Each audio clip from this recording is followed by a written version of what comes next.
પુનરાવર્તન 2. અહીં આપણે પુનરાવર્તનમાં આપેલા પ્રશ્નોના જવાબ છે તે જોઈશું. આ પુનરાવર્તન છે એ પરીક્ષાની તૈયારી રૂપે આપવામાં આવ્યું છે.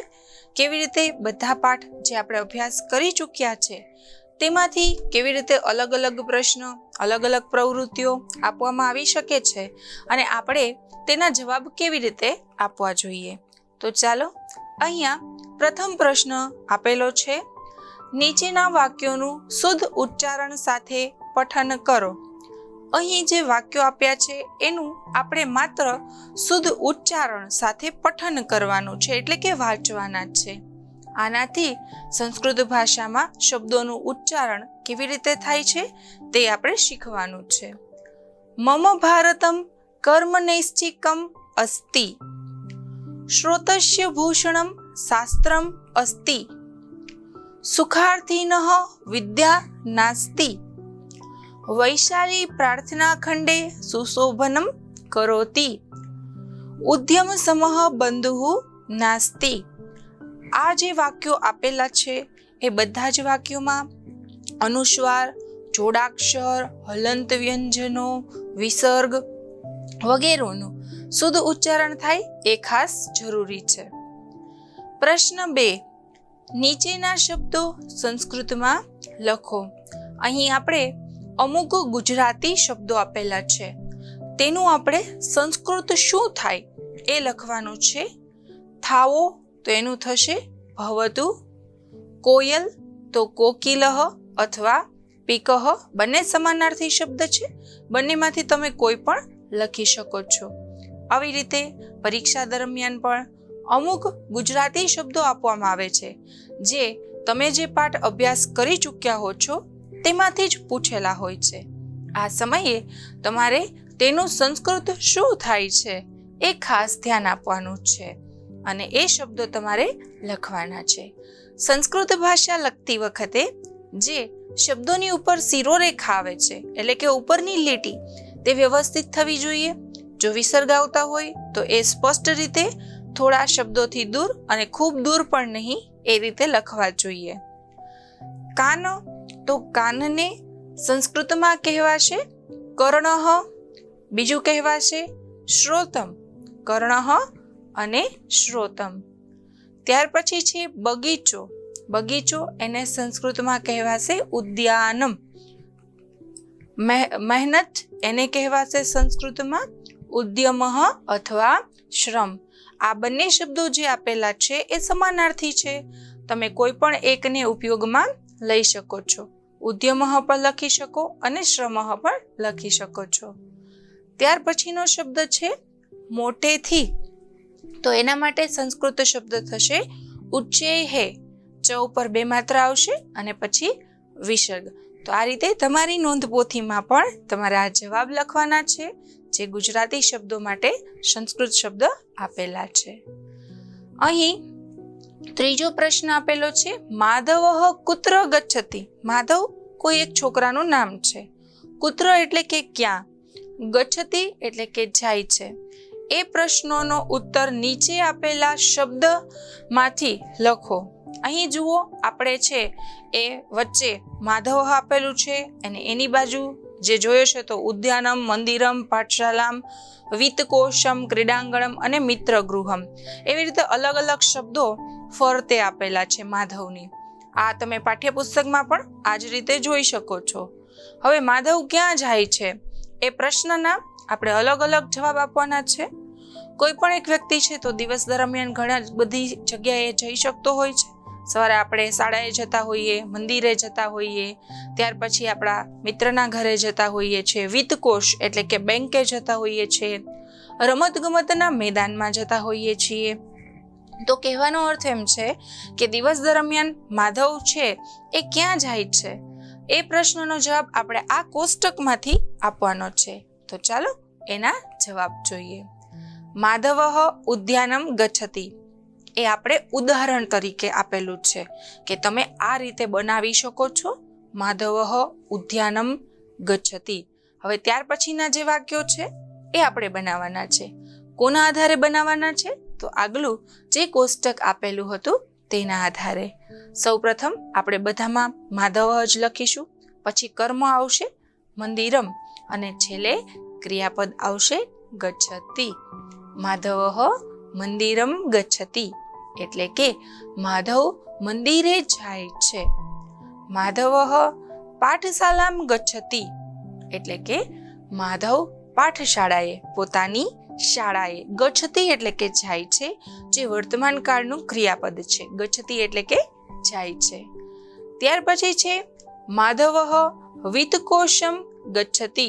માધવ એટલે માધવ, વિત્તકોશમ, વિત્તકોશમ એટલે કે જે બેંક હોય છે તેને વિત્તકોશ કહેવાય છે. ગચ્છતિ એટલે કે જાય છે.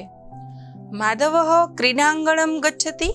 માધવ છે એ ક્રીડાંગણમ એટલે કે રમત ગમતના મેદાનમાં. ગચ્છતિ એટલે કે જાય છે.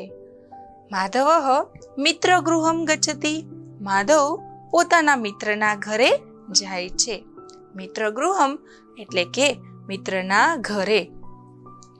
ત્યાર પછી આપણે જોઈએ પ્રશ્ન 4. પ્રશ્ન 4માં સૂચના આપેલી છે કે નીચેના ગુજરાતી વાક્યોનો સંસ્કૃતમાં અનુવાદ કરો. હવે પાઠમાંથી તો આપણે એવું કરવાનું હોય છે કે સંસ્કૃત આપેલું હોય, આપણે એનું ગુજરાતી કરવાનું હોય છે, પરંતુ અહીંયા આપણે ગુજરાતી વાક્ય આપેલા છે તેનું આપણે સંસ્કૃત કરવાનું છે.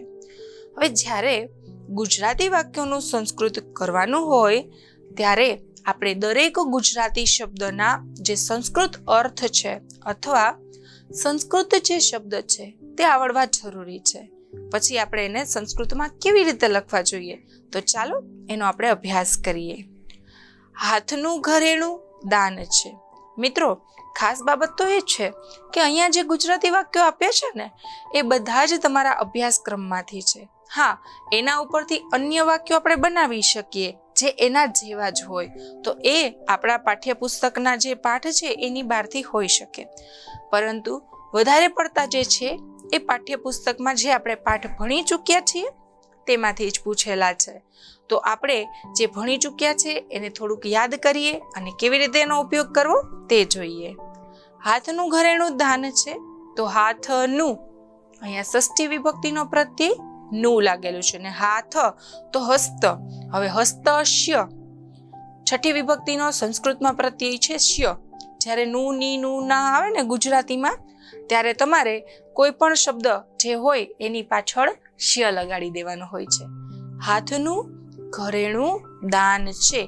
હસ્તસ્ય ઘરેણું એટલે કે ભૂષણમ, દાનમ એટલે કે દાનમ, દાન છે. અસ્તિ લખવાની જરૂર નથી. દાનમ છે એમાં આપણે છેલ્લે છે ઉમેરી શકીએ છીએ. હસ્તસ્ય ભૂષણમ દાનમ. ત્યાર પછી છે કાગડો કાળો હોય છે. કાગડો છે એ કાળો હોય છે. આના માટે આપણે સંસ્કૃત શબ્દ લખવાનો છે. કાકઃ કૃષ્ણ ભવતિ. કાગડો એટલે કાકઃ, કાળો તો કૃષ્ણ હોય છે માટે ભવતિ. કાકઃ કૃષ્ણ ભવતિ. કાળો છે એના માટે સંસ્કૃતમાં કૃષ્ણ વપરાય છે. કાગડાને કાકઃ કહેવાય છે અને હોય છે એના માટે ભવતિ. તો આ રીતે આખું વાક્ય બનશે. ત્યાર પછી ત્રીજું વાક્ય આપેલું છે વિદ્યાર્થીએ સુખ છોડવું જોઈએ. વિદ્યાર્થીએ સુખ છોડવું જોઈએ, તો વિદ્યાર્થી સુખમ ત્યજેત. વિદ્યાર્થી સુખમ ત્યજેત. ત્યાર પછી ચોથું વાક્ય આપણે જોઈએ. આજે ધારાનો જન્મદિવસ છે, તો આજે માટે સંસ્કૃતમાં વપરાય છે અદ્ય. અદ્ય એટલે કે આજે. ધારાનો તો ધારા યાહા. જન્મદિવસ તો જન્મદિવસમ. છે તો અસ્તિ. અદ્ય ધારાયાહ જન્મદિવસમ અસ્તિ એટલે કે આજે ધારાનો જન્મદિવસ છે. આચાર્ય શ્લોક ગાય છે. આચાર્ય તો એના માટે આચાર્ય માત્ર જ્યારે આપણે એનું સંસ્કૃત કર્યું ત્યારે જુઓ ખાલી વિસર્ગ ઉમેરાયો છે. આચાર્ય શ્લોક ગાય છે. શ્લોકમ ગાયતિ.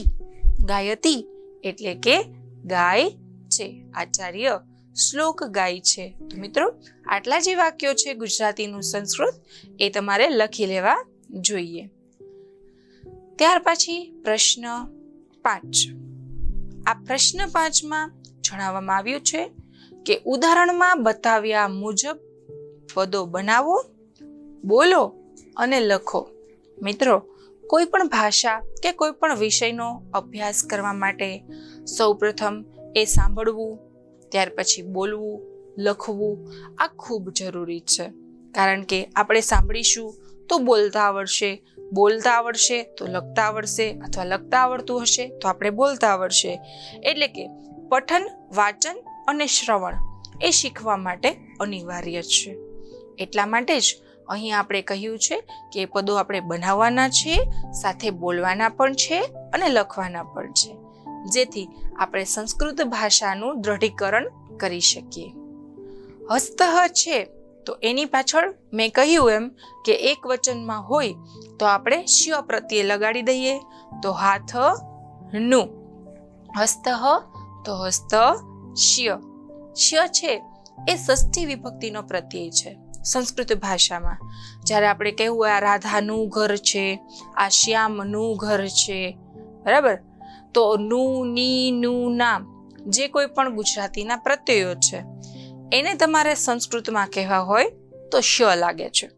એટલે હસ્તઃ તો હસ્ત શ્ય. શ્રોતમ તો શ્રોતસ્ય. કંઠઃ આનું ઉચ્ચારણ થશે કંઠઃ, તો આવશે કંઠસ્ય.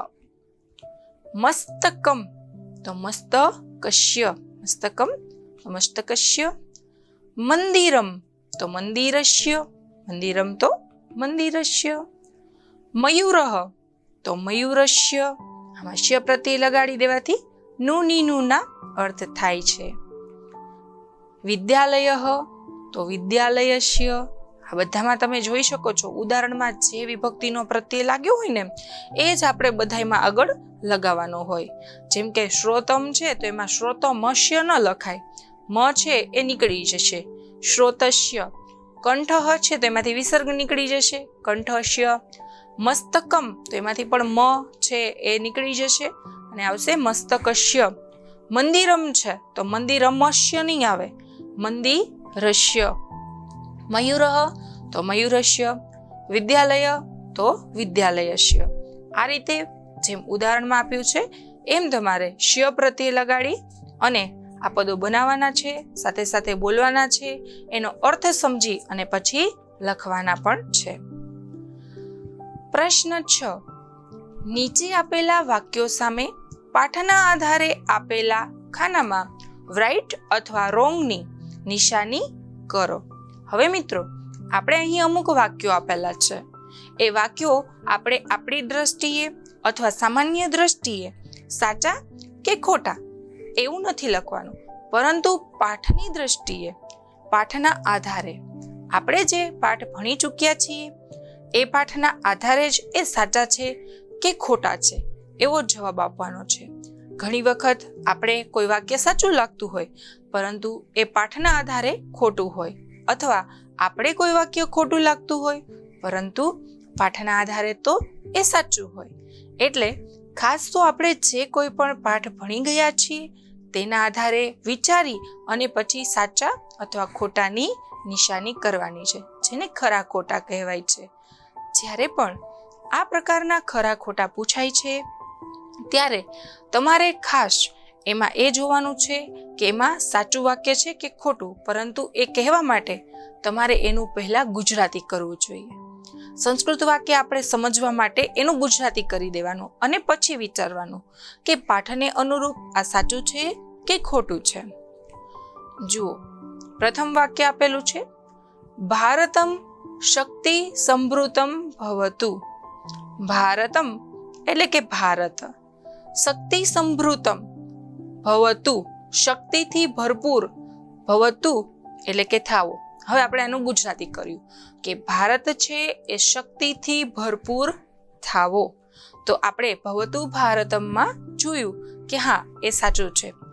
ભારત દેશ છે એ શક્તિથી સમૃદ્ધ થાવો, શક્તિથી ભરપૂર થાવો. તો આ વાક્ય જે છે એ સાચું છે, એટલે આપણે એની સામે રાઈટની નિશાની કરી દીધી છે. કંકણમ હસ્તસ્ય ભૂષણમ, ખરેખર કંકણમ હસ્તસ્ય જે કંગન હોય છે એ હાથનું આભૂષણ છે એવું અહીં કહેવાયું છે.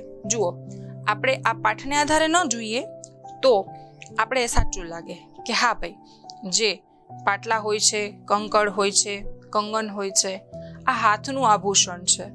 પરંતુ પાઠમાં આપણે જોયું કે દાનમ હસ્તસ્ય ભૂષણમ, દાન છે એ હાથનું આભૂષણ છે. એટલા માટે આ વાક્ય પાઠને અનુરૂપ ખોટું છે, તો આપણે એની સામે ચોકડીની નિશાની કરીશું. હંસઃ કૃષ્ણ અસ્તિ, હંસ છે એ કાળો હોય છે આવું કહ્યું છે. કૃષ્ણ એટલે કાળો, પરંતુ આપણે જોઈ શકીએ છીએ કે હંસ કાળો હોતો નથી, અને પાઠ્યમાં પણ પુસ્તકમાં પણ આપણે કહેવામાં આવ્યું છે.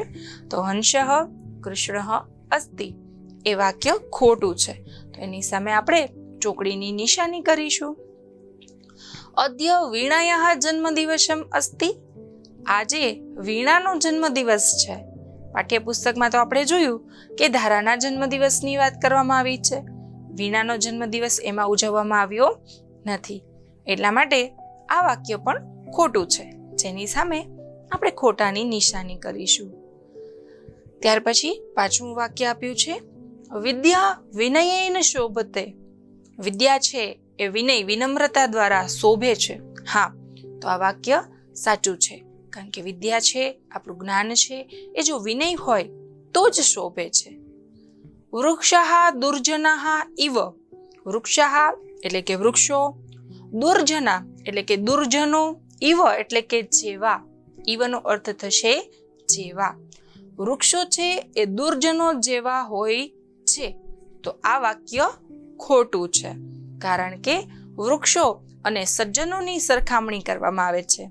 જેમ વૃક્ષો પોતે પોતાના ફળ ખાતું નથી, બીજાને આપે છે, છાંયો બીજાને આપે છે, એમ સજ્જન વ્યક્તિ પણ છે એ પોતાની સંપત્તિ છે એ બીજાના માટે ઉપયોગમાં લે છે. એથી વૃક્ષો છે એની સરખામણી સજ્જન સાથે કરવામાં આવી છે.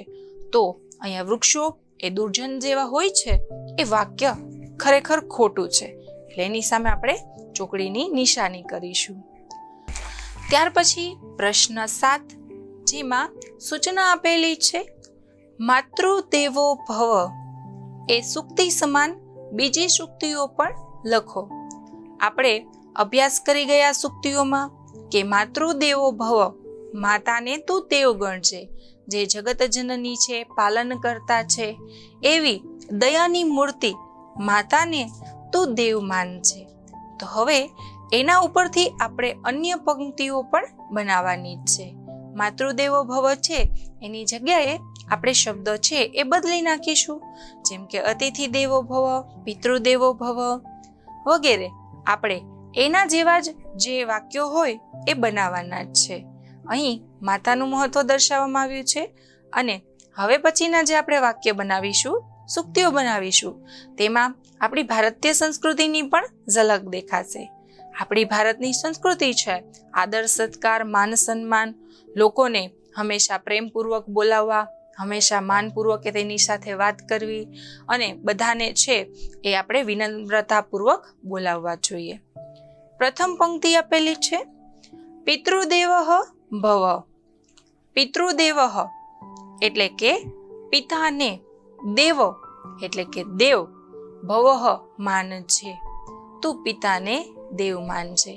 પિતા છે એ પણ દેવ સમાન છે, ભગવાન સમાન છે. મિત્રો, એક માતા પિતા જ હોય છે કે જે ક્યારેય આપણા જીવનમાં આપણું ખરાબ નથી વિચારતા. એટલા માટે જ અહીં કહેવામાં આવ્યું છે માતૃદેવો ભવ ચ પિતૃદેવઃ ભવ. ત્યાર પછી કર્યું છે આચાર્ય દેવઃ ભવ, આચાર્યને તું દેવ માનજે. આપણા ગુરુ કે જે આપણે શિક્ષા આપે છે, નાનપણથી લઈ અને આપણે મોટા થાય ત્યાં સુધી અનેક શિક્ષકો, અનેક આચાર્યોના સંપર્કમાં આપણે આવીએ છીએ. આપણા જે ગુરુ છે એના પ્રત્યે આદર રાખવો જોઈએ, એને આપણે દેવ માનવા જોઈએ, કારણ કે ઈશ્વર વિશેનું જ્ઞાન, એની સમજ પણ આપણા ગુરુ આપે છે. જીવન વ્યવહારિક બાબતો ગુરુ શીખવે છે. ત્યાર પછી આપણે સુક્તિ બનાવીશું. અતિથિ દેવો ભવઃ. અતિથિ એટલે કે મહેમાન, દેવ એટલે કે અતિથિને તું દેવ ભવ માનજે. હંમેશા અતિથિ આવે તો એને તું ભગવાન માનજે, કારણ કે એ તો મહેમાન કહેવાય, તેને આપણે થોડા સમય માટે સારી રીતે સાચવવા જોઈએ. રાષ્ટ્રદેવ ભવ. રાષ્ટ્રદેવ ભવ એટલે કે તું રાષ્ટ્રને દેવ માનજે.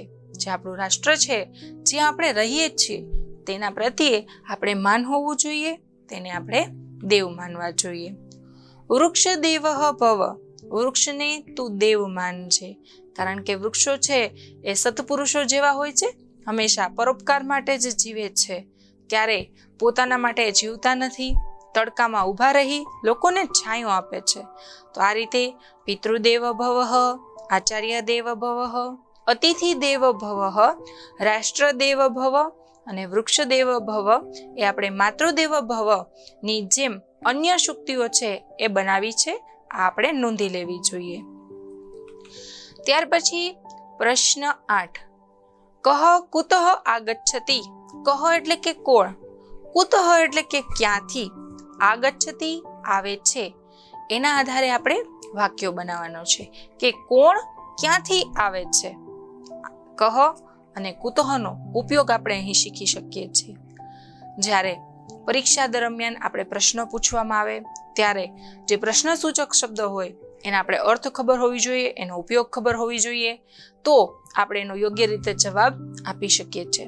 સંસ્કૃત ભાષામાં કહ છે એ પુલ્લિંગ માટે વપરાય છે, કોણ, કુતઃ એટલે કે ક્યાંથી અને આગચ્છતિ એટલે આવે છે. ઉદાહરણ રૂપે આપણે અહીં એક વાક્ય આપેલું છે, ઋષિઃ આશ્રમતઃ આગચ્છતિ. ઋષિઃ એટલે કે ઋષિ, આશ્રમતઃ એટલે કે આશ્રમેથી આગચ્છતિ આવે છે.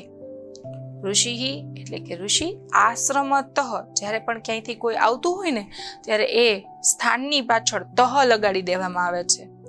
ઋષિ આશ્રમેથી આવે છે. એનું ગુજરાતી પણ અહીં તમને આપેલું છે કે ઋષિ આશ્રમેથી આવે છે. ત્યાર પછી રમણઃ ઉદ્યાનતઃ આગચ્છતિ.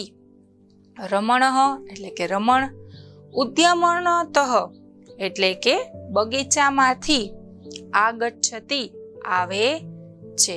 રમણ છે એ બગીચાએથી આવે છે. ઉર્વી ગ્રંથાલયતઃ આગચ્છતિ. ઉર્વી એ નામ છે, ઉર્વીનું આપણે ઉર્વી જ રાખીશું.